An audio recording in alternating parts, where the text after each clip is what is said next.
হরে কৃষ্ণ। জয় গুরু, জয় নিতাই, জয় গুরুদেব। আজ আমি জয় গোপালের নিচের চ্যানেলটি নিয়ে আপনাদের সামনে চলে এসেছি। আজ আমি আপনাদেরকে বলবো প্রকৃত বন্ধু আমাদের কে। আমাদের তো অনেক বন্ধুই আছে, কিন্তু তারা কি আমাদের প্রকৃত বন্ধু? তাই আমি আপনাদেরকে বলবো আমাদের প্রকৃত বন্ধু কে। সংসারে বিপদী সম্পদের বন্ধু। দুঃখ বা দুঃখে না পড়লে ভগবানকে কেউ ডাকে না, আর দুঃখ আছে বলেই আমরা সুখের কাঙাল হই। অতএব বিপদই আমাদের পরম বন্ধু। হরি দীনবন্ধু চিরদিন বন্ধু, জীবেরও চির সুখে দুঃখে। সংসারে শ্রী ভগবানই আমাদের একমাত্র বন্ধু। তিনি চিরসাথী ও চিরদিনের বন্ধু। আর আমরা যাদেরকে বান্ধব বলি তারা হলো পুত্র, কন্যা, আত্মীয় স্বজন, আর যারা আমাদের উপকার করে। কিন্তু তারা তো ক্ষণিকের বন্ধু। শ্রী ভগবানের সঙ্গে বন্ধুত্ব আমাদের অনাদি ও অনন্তকাল থাকবে। সংসারের জাগতিক বন্ধুরা সময় হলে আসে, আবার অসময় হলে চলে যায়। কথায় বলে সময়ের বন্ধু সবাই আছে, কিন্তু অসময়ের বন্ধু কেউ নেই। জাগতিক বন্ধুরা স্বার্থ ফুরিয়ে গেলে কেটে পড়ে।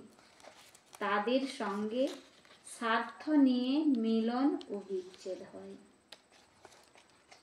শ্রী ভগবান এমন একজন বন্ধু যিনি কখনো আমাদের ত্যাগ করেন না।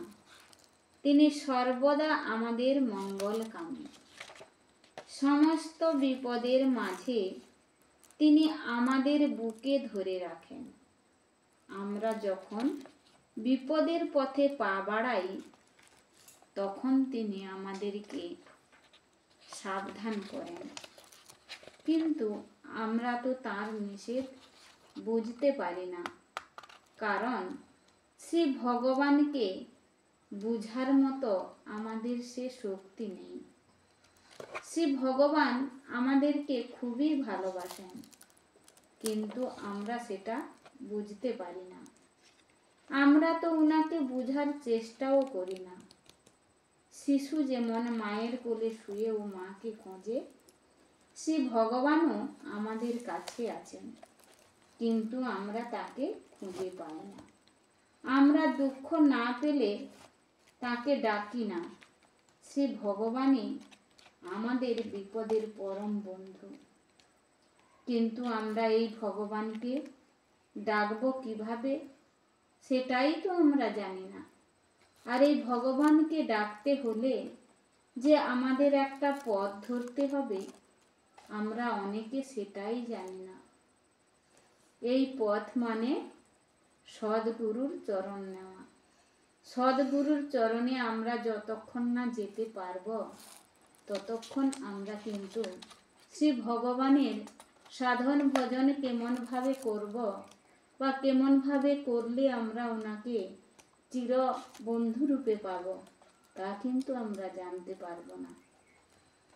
তাই আমরা সবসময় চিন্তা করব যে একজন সদ্গুরুর চরণে আশ্রয় নেওয়া। হরে কৃষ্ণ। জয় গুরু, জয় নিতাই, জয় গুরুদেব।